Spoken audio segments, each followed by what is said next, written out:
One day, a priest and his pupil were traveling along the countryside. And along the countryside, they came across a village.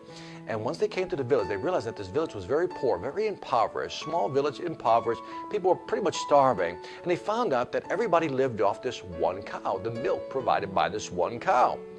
So that night, the priest tells his pupil, here's what I want you to do. I want you to go back into that village. I want you to grab that cow, take the cow to the edge of the cliff, and toss the cow over the edge of the cliff.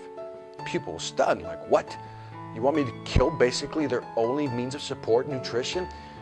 Again, the priest said, please don't question it. Go over there, grab the cow, take it to the edge of the cliff, push it over the edge, kill the cow, right?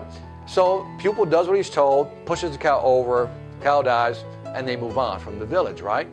Years later, the pupil, now a priest, has always asked himself, I wonder what happened to that village. You know, where I pushed the cow over the cliff. I wonder what always happened to that village. So one day the pupil makes a trek, now the priest makes a trek back to that village. And he finds out when he gets to the village, he can't believe what he sees. He sees a bustling small town. Not the poverty-stricken village, but a real nice small town where things are wonderful. And so all of a sudden he's looking around, he just can't believe it. How did this all happen? So he finds one of the elders of the village, and he asks the elder, without revealing who he was and what he had done in the past, the priest, who used to be the pupil, asked the elder, said, you know, when I came through here many years ago, this was a very poor little town. Now I look at it, it's booming. What happened? The elder tells him the story. He says, well, one day we woke up and the cow was gone. And we searched for that cow. And we finally found the cow and it had gone over the cliff. Now the pupil, now priest, was feeling a little guilty, didn't say anything. The elder continued. And so at that point, we were shocked. We didn't know what to do, so we made a decision. What we would do is we would take the cow meat, right, take what we could eat for ourselves for the next week or two, you know, really stretching it, and then we'll take the rest of the meat and sell it in the market. So we sold some of the meat into the market, and we bought some chickens.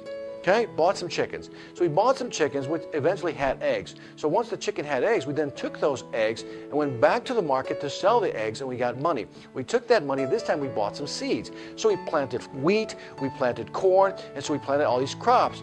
As the crops grew, we had more than what we needed, so then we took those crops, we took them into the market and sold those and made more money and reinvested and started building schools for our kids.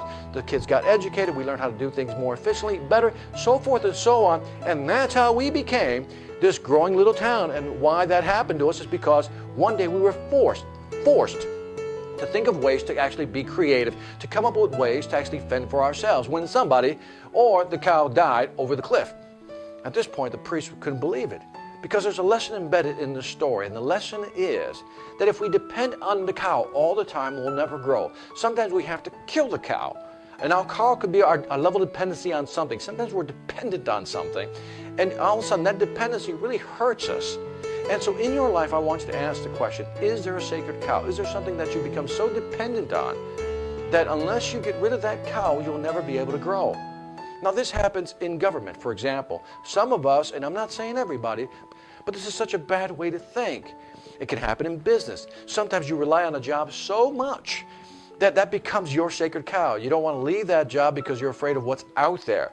And then that becomes your detriment, or to your detriment, and you'll never grow. Do you start to get the idea? What is the sacred cow in your life that you need to kill in order for you to grow?